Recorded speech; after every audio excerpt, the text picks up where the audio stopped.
சர்வ வல்லமையுள்ள தேவன் தானே தூக்க முடியாத அளவுக்கு ஒரு பெரிய கல்லை உருவாக்க முடியுமா? இது ஒரு சிந்திக்க வைக்கும் கேள்வி போல தெரிகிறது.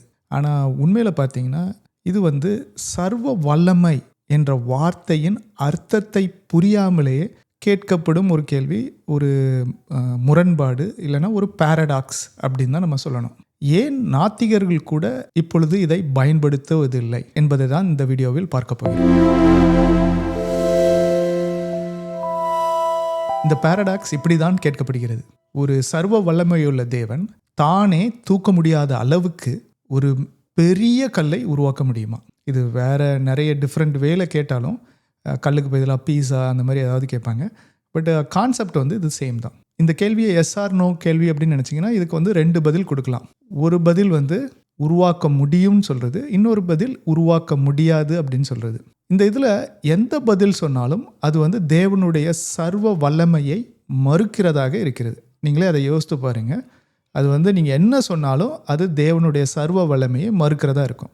ஏன்னா அவரால் உருவாக்க முடியும் அப்படின்னு பதில் கொடுத்தால் அதனுடைய அர்த்தம் தேவனால் அந்த கல்லை தூக்க முடியாது என்று அர்த்தம். அதே மாதிரி அவரால் அவ்வளவு பெரிய கல்லை உருவாக்க முடியாது என்று கூறினால் அதனுடைய அர்த்தம் தேவனால் எல்லா காரியங்களையும் பண்ண முடியாது என்று அர்த்தம். அதனால் அவருடைய சர்வ வல்லமையை இந்த கேள்விக்கு பதில் கொடுப்பதன் மூலமாக மறுக்கிறோம். இறை நம்பிக்கை கொண்டவர்கள் இந்த கேள்விக்கு 2 விதமான பதில்களை கொடுக்கிறார்கள். ஒன்று சர்வ வல்லமை இல்லை அப்படின்னு சொல்கிற மதங்கள். அதாவது சில மதங்களில் தேவன் சர்வ வல்லமை உள்ளவர் அல்ல. ஃபார் எக்ஸாம்பிள் ஹிந்துசம் எடுத்துக்கிட்டிங்கன்னா அங்கே நிறைய கடவுள்கள் இருக்கிறார்கள். அந்த கடவுள்களுக்கு சில லிமிட்டேஷன் இருக்குது. இன்னொரு சில கடவுள்களுக்கு சில கட்டுப்பாடுகள் இருக்கின்றன. அதனால் அந்த கடவுள்கள் எல்லாமே பண்ண முடியும் அப்படிங்கிற டாக்ட்ரின் அந்த மதத்திற்கு கிடையாது. அதனால் அவங்க தேவனுக்கு சர்வ வல்லமை கிடையாது அப்படிங்கிற மாதிரி சொல்லிட்டு எஸ்கேப் ஆயிடுறாங்க இந்த மாதிரி கேள்வி வந்துச்சுன்னா. ஆனால் கிறிஸ்தவ வேதாகமத்தில் தெளிவாக சொல்லப்பட்டது என்னென்னா, தேவனால் அனைத்து காரியங்களும் ஆகும், தேவனுக்கு அனைத்து காரியங்களும் எளிது. அதாவது காட் இஸ் ஆம்னிபொட்டன்ட் அப்படிங்கிறத பைபிள் நமக்கு தெளிவாக சொல்லிக் கொடுக்கிறது. கிறிஸ்துவ நம்பிக்கையின்படி தேவனால் தர்க்க ரீதியாக சாத்தியமான அனைத்தும் செய்ய முடியும். அதாவது God can do all things that is logically possible. அதனால் இந்த தர்க்கமற்ற கேள்விகள் அர்த்தமற்ற கேள்வியாகும். இந்த மாதிரியான கேள்விகள் புதிதல்ல. இவை 1000 வருடங்களுக்கு முன்னதாகவே கேட்கப்பட்டுள்ளது. அதை அந்த காலத்து கிறிஸ்தவர்கள் பதில் அளித்துள்ளனர்.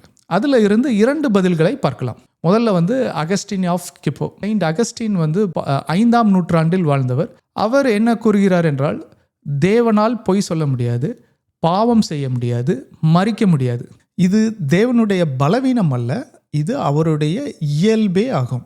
அதனால தான் அகஸ்டின் இப்படி சொன்னார், அவர் விரும்புவதை செய்வதால் தான் அவர் சர்வ வல்லமை உள்ளவர். ஸோ நீங்கள் நினைக்கிற மாதிரி செய்கிறதுனால அவர் சர்வ வல்லமை உள்ளவர் அல்ல, தேவன் தான் விரும்புவதை செய்வதால் தான் சர்வ வல்லமை உள்ளவர். அவருக்கு குற்றங்கள் பிடிக்காது, அவருக்கு பாவங்கள் பிடிக்காது.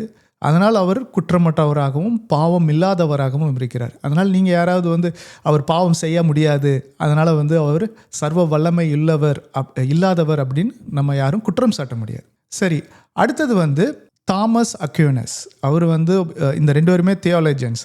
நம்மளுக்கு தியோலஜியன்ஸ் இல்லை அப்படின்னா நிறைய கருத்துக்களை நம்ம அறிந்து கொள்ள முடியாது. தேவனை பற்றி கருத்துக்களை வேதாகமம் மூலமாக கொடுப்பவர்கள் தான் தியோலஜியன்ஸ்.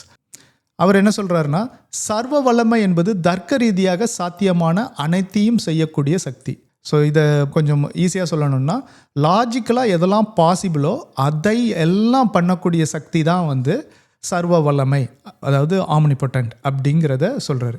தேவன் தூக்க முடியாத கல்லை உருவாக்க முடியுமா என்பது தர்க்கமற்ற முடியாத செயல். அதை இன்னும் தாமஸ் அக்யூனஸ் குறிப்பாக என்ன எழுதியிருக்கிறாருன்னா, இது குறித்து இந்த இதை பற்றி இந்த கேள்வி செய்யவே முடியாது என்பதே உண்மை, தேவனால் முடியாதது என்பதல்ல.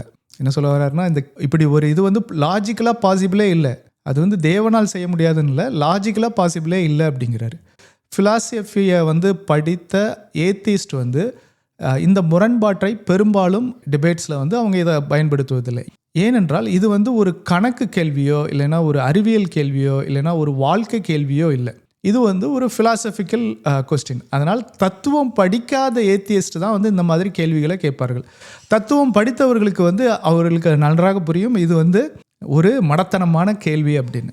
ஃபிலாசபி படித்த நாத்திகர்கள் இந்த சர்வ வல்லமை ஆம்னிபட்டன்ட் அப்படிங்கிற வார்த்தை அதோட அர்த்தத்தை வந்து சரியாக புரிந்து கொள்ளாதவர்கள் தான் இந்த மாதிரி கேள்வி கேட்பார்கள் அப்படின்னு ஒத்துக்கொள்வார்கள். இப்போ வந்து அது எந்த மாதிரி கேள்வி அப்படிங்கிறத நம்ம பார்ப்போம். உதாரணமாக நீங்கள் ஒரு கணக்கு படித்தவரிடம் போய் தேவனால் எல்லாம் முடியும், அதனால் 2 + 2 = 5 அப்படின்னு ஆக்க முடியுமா அப்படின்னு நீங்கள் ஒரு கேள்வி கேட்குறீங்கன்னு வச்சுக்கோங்க. அவர் என்னென்னு சொல்லுவார், உங்களுக்கு என்ன பைத்தியம் பிடிச்சி போச்சா? 2 + 2 = 5 அப்படின்னா இந்த உலகத்தில் உள்ள எல்லாருக்குமே பைத்தியம் பிடிச்சாதான் அந்த மாதிரி ஒத்துக்கொள்ள முடியும் அப்படின்னு சொல்லுவார். அதே மாதிரி தேவனால் எல்லாம் முடியும், அதனால் அவரால் ஒரு சதுரமான வட்டத்தை உருவாக்க முடியுமா என்று கேட்டால் அதற்கான பதில் நம்ம என்ன சொல்லுவோம்? எப்போ சதுரம் சொன்னால் அதுக்கு 4 பக்கம் இருக்கணும், வட்டம்னு சொன்னால் அதுக்கு பக்கமே இருக்கக்கூடாது. அதாவது நம்மளோட டெஃபினேஷன் படியே நம்ம வந்து என்ன சொல்கிறோம், சதுரம்னா 4 சைட்ஸ் இருக்கணும், சர்க்கிள்னா 0 சைட்ஸ் இருக்கணும். நீ வந்து சதுரமான வட்டம்னா அப்படி ஒரு இதே கிடையாது, நீ வந்து ஒரு டெஃபினேஷனையே மாற்றுற. அதனால் இது ஒரு இல்லாஜிக்கல் கொஸ்டின் சொல்லுவோம். இப்போ கடைசியாக இதை வந்து நம்ம ஃபிலாசபி படித்தவங்களுக்கு விளக்கிடலாம், ஈஸியாக எல்லோரும் எக்ஸ்பிளைன் பண்ணிடுவாங்க அப்படின்னு சொல்கிறோம். அப்போ ஃபிலாசபி படிக்காதவங்களுக்கு, அதாவது இந்த கேள்விக்கு எப்படி தத்துவம் படிக்காதவர்களுக்கு ஒரு பதில் கொடுக்கறதுக்கு நம்ம இது பண்ணலாம் அப்படிங்கிறத பார்க்கலாம். ஃபஸ்ட்டு அதுக்கு வந்து நம்ம இந்த கேள்வியை பார்க்குறதுக்கு முன்னால் ஒரு 4 கேள்வியே பார்க்கணும். அந்த கேள்வியை பார்த்தா தான் இதற்கான விடை வந்து ஈஸியாக வரலாம். முதல் கேள்வி வந்து லபடபா சப்பப்பா லுப்பா ஹா ஹா ஹா ஹூ ஹா. ஸோ இந்த கேள்விக்கு வந்து யாருமே விடை கொடுக்க முடியாது. இந்த கேள்வியை மடத்தனமான கேள்வின்னு சொல்லுவாங்க. ஒரு வார்த்தை அப்படின்னு இருந்துச்சுன்னா, ஒரு மனுஷங்கள் வந்து இன்னொரு மனுஷங்கக்கிட்ட பேசணும் அப்படின்னா அந்த வார்த்தைக்கு வந்து நம்ம வந்து மொழிகளில் இருந்து வார்த்தைகள் வரணும் இல்லையா? எழுத்துக்களை வச்சு பேசினா தான் மற்றவங்களுக்கு புரியும். அதனால் இந்த கேள்வி வந்து எல்லாரும் ஒரு மடத்தனமான கேள்வின்னு சொல்லுவாங்க. இப்போ இரண்டாவது கேள்வியை பாருங்கள், அ வா த ஆ போ. ஸோ வந்து இதில் வந்து நான் தமிழ் வார்த்தைகளை தான் நான் பேசினேன், தமிழ் எழுத்துக்களை தான் பேசினேன். ஆனாலும் அது வந்து ஒரு கேள்வி இல்லை, நம்ம இது வந்து எல்லாருக்குமே புரிஞ்சது தான் இல்லையா? காமன் சென்ஸ் இருக்கிற எல்லாருக்குமே புரியும். இது ஒரு கேள்வியே இல்லை, இது வந்து நான் வந்து ஏதோ சும்மா வார்த்தை எழுத்துக்களை பேசியிருக்கேன். இப்போ மூன்றாவது கேள்வி, வண்டி அவர் கணக்கு பயன்படுத்தி பேசுங்கள் தமிழ் மிகவும் சென்று. இந்த கேள்விக்கு யாராவது பதில் சொல்ல முடியுமா?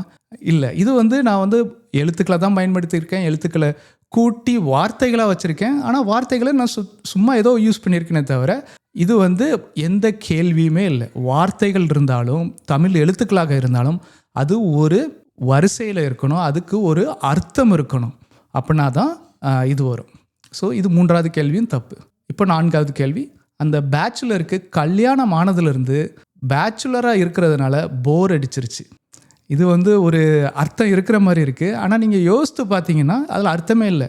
ஒரு பேச்சுலர் நம்ம யாரை சொல்லுவோம்? கல்யாணம் ஆகாதவங்கள தான். அவர் கல்யாணம் ஆனதுக்கு அப்புறமும் நம்ம பேச்சுலர்னு சொல்லி போர் அடிச்சின்னு சொன்னோன்னா அதில் மீனிங் இல்லை. இது வந்து கிராமட்டிக்கலாக கரெக்டாக இருக்கலாம், ஒரு வார்த்தை கோர்வையாக வரலாம், ஆனால் அதுக்கும் இது இல்லை. அதே மாதிரி தான் அஞ்சாவது கேள்வியும், சர்வ வல்லமை உள்ள தேவன் தானே தூக்க முடியாத அளவுக்கு ஒரு பெரிய கல்லை உருவாக்க முடியுமா? சரி, இதை வந்து நம்ம ஃபிலாசபர்ஸ் வந்து இதை எப்படி சொல்கிறாங்க அப்படிங்கிறது, இதுக்கு பதில், இந்த கேள்விக்கு பதில் என்ன சொல்கிறாங்கன்னு பார்க்கலாம். தர்க்கத்திற்கு முரணாக உள்ள எண்ணங்கள் என்பது உண்மையான நிகழ்வுகள் அல்ல, அவை கற்பனைகளாகவே இருக்கின்றன. அதனால் இவை தேவனின் சர்வ வல்லமையை சோதிக்கக்கூடியவை அல்ல. இந்த வீடியோவை பார்த்ததுக்கு நன்றி. சப்ஸ்கிரைப் பண்ணி ஷேர் பண்ணுங்கள். தேங்க்யூ.